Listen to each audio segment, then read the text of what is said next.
এই কবিতাটা শুনিনি, সবাই হাততালি দিয়ে দাও। কিছু বলবে না?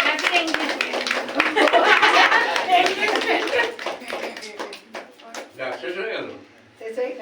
বলে তো পরে দিকে তাবু রাখো।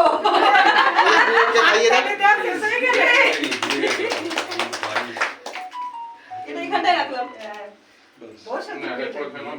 হয়তো ওই দিক দিয়ে শুরু করো, আমি এখানে আসি। আগে না না এমনি সবাইকে খাইয়ে দাও, একটুখানি তোমরা মা বাবাকে দিয়ে দাও, পরে দেওয়া হয়ে যাবে। মাকে দাও, মিতুকে দাও, বাবাকে দাও, বাবাকে দাও। ওরা মাথা দাও। যাতে বলে মাথা। পেছনে মাকে দাও। এই চশমা নেই। বদ্ধ করে হার হয়ে গেল। সবাই একটু করে এই বিরক্ত হচ্ছে কিন্তু। গরম হচ্ছে ওর মনে হয়। হ্যাঁ, একটু গরম। গরমটা